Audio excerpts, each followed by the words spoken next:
But Marc is going to make us more excited. Marc, come up here. Alex, I don't know how to change this PowerPoint link, but all right. So Marc is not going to talk himself up, and probably won't tell you his background that much because he doesn't like to gloat. So I'll tell you a little bit about him. Marc started flipping houses in college, which most people don't do. And you flipped how many houses? You'll find out. He flipped a lot of houses in college. All college students didn't even know they could buy real estate. Then he started building stuff and scaled up to where he was building 60-unit complexes now. Marc has raised like $10 million over the last 3 years, 5 years, something like that. Marc owns something like 50 million real estate, 50 million in real estate. He's not going to tell you any of this, by the way. And he was a professional baseball player as well. So he's a cool guy all the way around. He's going to teach us exactly how he did that, I think, right? How he partnered with other people to help him along the way. So please welcome Marc Gallegos. Some of that is pretty accurate, some of it is all over the place. So I'm going to tell you all the truth here as we get through this. So thank you guys for having me.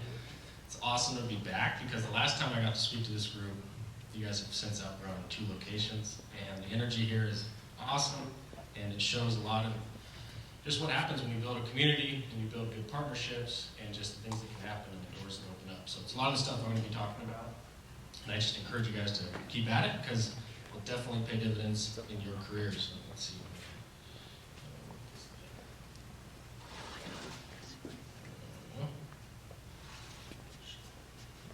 Should be one of the arrows. Here we go. So my name is Marc Gallegos. I do construction, development, and asset management here in Salem.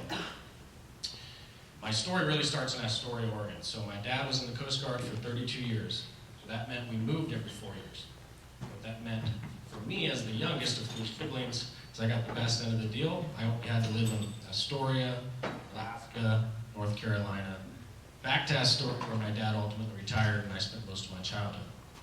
What that meant for my family was they would move a lot and acquire a couple rental homes, and they would have to manage these across the country.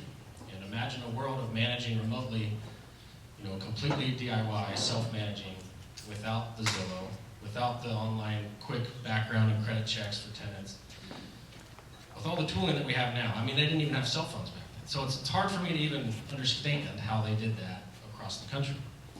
And I really appreciate that they pushed through that challenge because I saw a lot of really good principles taught to me.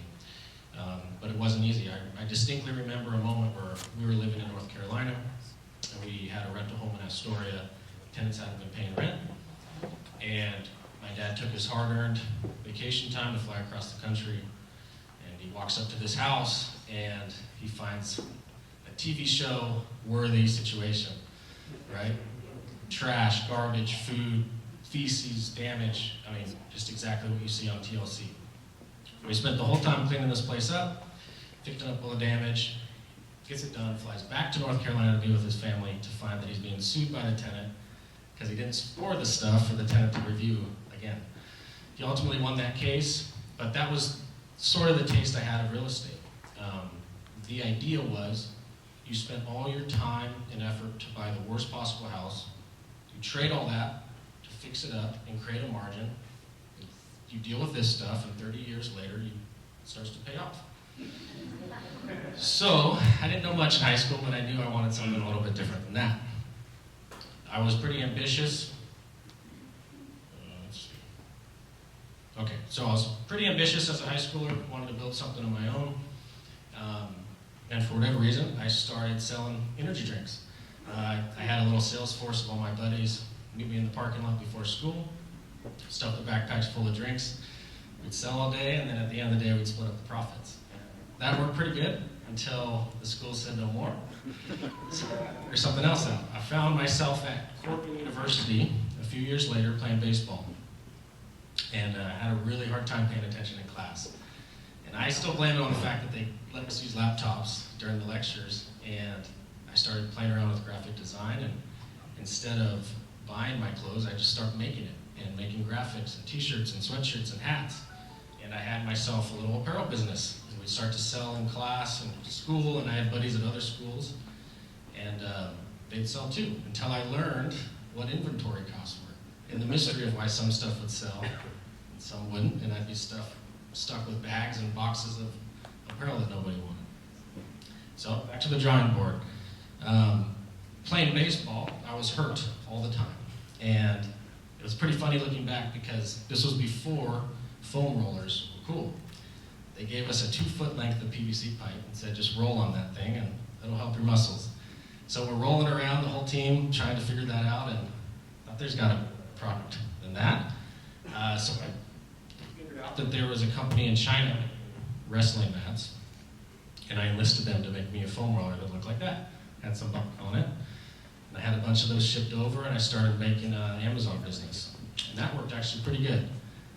But during that time, there was some sort of trade tariff thing going on, and my packages never came. And by the time they came, Amazon didn't want me around anymore. So back to the drawing board again. And against all my resistance, when I looked online at what to do and what to scale, real estate just kept popping up. And so I stumbled across the Bigger Pockets podcast. But before I get into that, the foundation of today is a bunch of stories and lessons that I learned along the way, but it's not about me. It's truly about others that are way more experienced than me, way smarter than me, and how I got them to tell me all of those awesome tricks and tools. The process of asking for help in the right way. That's really what I want to talk about. A coach told me you need to be a willing participant in your own success, and I think about that a lot. And just the tooling needed to get people to trade so much experience and so much knowledge to you. And one thing that I learned was if you try to create a partnership in everything that you do, no longer a transaction of, how can I pull information from you, but it's how can we work together? How can I put myself in your shoes and we become a much different picture, right? So back to Bigger Pockets. So I was obsessed with this. It was mind-boggling to me, the real estate that these guys were talking about on the show. I listened to every episode from 1 to 200 while I was in school. It made no sense to me that the real estate my parents were doing and the real estate these guys were doing was the same thing. The creativity, the tools, the success, and the velocity of everything they were doing was just, it was so distant to me. I couldn't understand how I could ever get from college, from like here to where they were. It was like a light year's difference. And I was lucky enough in high school to have the world's greatest baseball coach. And I'm not joking by that. There's a photo of me and him. His name's Dave Gasser, and he's the winningest coach in Oregon by hundreds of games. And I owe so much to that guy. He taught so many people so many awesome things. But one of the funny things he taught us was this weird acronym that doesn't really even ring a bell. It stands for AVCE. Which means analyze, visualize, center, and execute. And it's a principle he taught us in the games to stay calm and think through things properly. So I used that in the episodes I was listening to. So for me, analyzing real estate, get familiar with what is going on. These guests are talking about strategies and scenarios and acronyms and financial benchmarks that I had never heard. Mike killed the mic, talk so much. So I was hearing these and I didn't understand most of it. But I needed to understand enough to realize if it would work for me, right? So you had to analyze it to know if it would work. As these guys would talk about strategies, I'd write down every term I didn't understand and I would just study it until it made sense. If they're doing manufactured home parks in New Hampshire, I'd follow along. I'd get on Zillow. I'd try to find the property they're talking about. I'd try to understand the metrics that they're dealing in, just to make sense if it would work, because then you needed to visualize it. Could I run a manufactured home park in New Hampshire, right? Like I'm in school and practice and, okay, no. You create certainty through visualizing it in your life. So I did that for a long time. Next is center. You pause, you make sense of it, and you get ready to go, right? For me, pause and pray and gear up, because the next one is execute and you don't look back. You just commit. You know that you put the work in, right? So I did that enough to realize that the only strategy that would work for me as a college student was to drive for dollars, looking for cheap houses that maybe I could convince the seller to carry a note on. Okay, so driving for, I zoomed in here.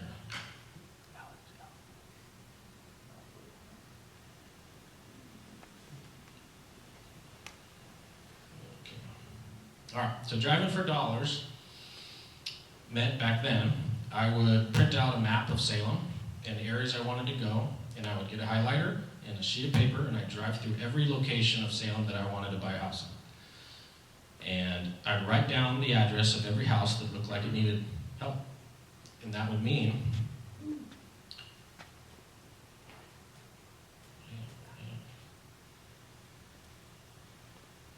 houses that look like that. Long grass, looked like someone forgot about it. Nobody wanted it. It needed to be small, needed to be in certain neighborhoods, and as I drove through those neighborhoods, I'd highlight it, and then I'd write down every address that fit the mark. I'd go home and I'd study every address on that list, and I would make sense of it. I knew the names of the owners, where they lived, how to reach them, the bed bath count, the square foot, how much it would be worth if I fix it up, how much repair budget it could afford, and what kind of financing structure would be needed to do the deal. And then I acquired a list of hundreds of addresses, and I started talking to these sellers, whether I cold called them if I could find their phone number, or I'd mail them a handwritten letter. And I knew every house on that list. I knew that every piece on that list, I knew all the metrics, right? And I started talking to them. Lucky for me, it took a really long time to get a good lead. I got better with every correspondence. So much time had passed, I had actually married my wife of now 11 years. But what's cool is I finally got a good lead. And this is it, my first property. So 2014, 2-bed, 1-bath, 840 square feet in the Felony Flats of West Salem. Any guesses on how much this house cost back then? 35. Pretty good guesses, pretty good. 35 is pretty low, but pretty good guess. So I started talking to this guy.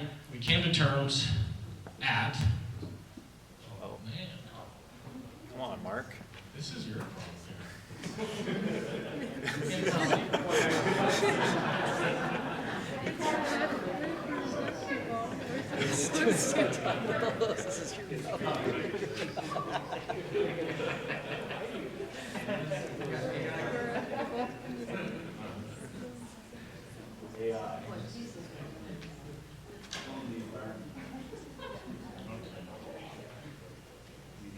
All right, there it is. $72,500. I'll never forget, as I was negotiating terms with this seller, because it was the middle of finals, and I was weaving through the library trying to find a quiet space to talk through this. But we agreed to 10% down and 6% interest only for, I think it was 12 months, maybe 2 years at the most. But it was pretty wild because I knew through all the reps and all the planning that I did that that was a good deal. But I didn't know the next step. I was pretty scared on what to do next. I remember shaking and obviously doing bad at that final, but getting through it and realizing now I need to figure out what to do. I had a pretty good idea of repairs, but all I had was $5,000 to do them. And this is really where I started to understand the concept of asking for help in the right way. If you think about going to a professional, an experienced real estate person, and saying, I bought this house, what do I do? There's going to be like 20 more questions that come. He's going to have to ask all the right clarifying questions in order to even give you a proper answer. But if you go to that same person, you say, I bought a 1920s house, it's completely original, I have $5,000, I want to get $1,000 a month rent. He's going to pretty quickly be able to suggest a few things that you should do. Maybe that's tear up the carpet, sand the floor, paint the inside, see how much money you have left, maybe do the windows, right? Years of experience is transferred in seconds if you ask the right way. And I started to feel that, the friction there of how to get help when you needed it. So we pushed through and eventually we got it fixed up. That's actually me painting it right there. I had to do everything on that, but we got a tenant in there for $1,000 a month, and we're making good cash flow. So that was our first deal. It's a textbook deal, right? I still had the list of leads that I wanted, but now I had no more money. So I was pretty limited on what I could do. I needed 100% financing from the seller. So I'm going through these leads, things are happening, but nothing was landing because I was so limited on my tools. This is where I started to have some milestones in my career. So we'd get these leads. I knew they were valuable to someone, I couldn't do them because I didn't have any money. And I learned about wholesaling. So this is the phase where I really learned a principle that I think you guys need to remember, and that is keeping your contacts in the know all the time. Because for me, I had a good deal, I needed to get it out there, right? I started telling people, hey, this is the project, this is how I would run it, this is the equity you're gonna have by doing this deal. Can you pay me a fee, and you can have it. Turns out a lot of my contacts would be down for that. So we did that for a while, started wholesaling more and more. Eventually, I needed to decide if I was gonna be a full-time wholesaler or if I was gonna get a regular job, because I was done with school now. Keeping that principle in mind, during the summers, I would play baseball for the Corvallis Knights, and the coach there was a mortgage broker. And I was asking him tons of questions all the time, just peppering him with all these things. So he knew that I was all about real estate. And sure enough, he called me out of the blue and said, hey, I don't know what you're going to do after college, but you can come work for me as a lender if you want. So I thought, maybe that'd be a good idea. So probably helped me in my real estate career. So I got licensed in July of 2015 as a mortgage broker. And I was so bad at it. It was a really, really hard job. Imagine trying to convince a realtor or a financial advisor that you're the right referral partner, but you've never done a loan. It just made no sense. Nothing was flowing. I was having a really hard time. So I went back to my principal. I started telling everybody in my contacts list, hey, I'm a new lender. I'm going to work really hard for you. That's all I can really say. Give me a chance if something's going to come up. But sure enough, I got a friend of a friend who needed a refi. Then I got another friend who needed a purchase. And these were really hard loans back then. $80,000 loan, $120,000 loan. So my first W-2 for my first year, which was only 6 months in the business, was $1,800. So that's not going to work, right? I didn't know what to do next, but I knew that that wasn't going to work. But I had some wholesale deals still coming. And I figured, okay, what could I do in regards to offering something of value that someone would want? And so I started putting those two together. I'd get the wholesale, I'd figure out the financing on the back end, and offer a wholesale with a loan package. And it turns out I could actually double end it, right? I get a wholesale fee and I get a loan origination fee. So I started doing that for a while, sort of a turnkey option. And I got okay at it, but I realized pretty quickly that there's a lot better wholesalers out there with a lot more resources than I had, and I needed to practice. If you visualize a step of a staircase, right? I was just at the nosing of this step, and I had all this to go before I was ready to make the next step. Those guys were a lot better. So I decided I'm going to get good at loans and I'm going to get good at wholesaling for a while. Wasn't going to buy any more deals. So I spent 2 whole years underwriting everything I possibly could and getting really good at how loans would work and how wholesaling and marketing would work. And I was gearing up for my big master plan, okay? So the big master plan was to earn more money to buy more rental units. And I knew I needed to find a private lender. So a private lender meant someone that was going to fund all these projects. How was I possibly going to convince them, right? I needed to provide a really thoughtful request in order to get them to be slightly interested in lending on it, right? So what that meant was present a clear offer that's mutually beneficial to both parties, right? Thinking about it as a partnership. Providing all the backup documentation that you could possibly imagine. So every question they're going to ask you, you already have answered, right? You try to get ahead of all the questions by putting yourself in their shoes. You create a very simple, very concise, and solid request. That's the ticket. And making the deal so good that they'd be silly to say no, right? So back to the principal. I told everybody I knew. Well, actually, I told a very few amount because within like 5 calls, the guy I approached was an old athletic director of mine. I said, hey, I'm looking to do this. I spelled out the whole plan. He said, I'm not in a position to do that, but my brother was just telling me that he wants to lend money on real estate. I was like, oh, perfect. He handed me his number. So I gave him a call, told him the whole plan. He said, yeah, sounds pretty good. Do you want to meet? So my wife and I get in the car after work. We drive to Bend.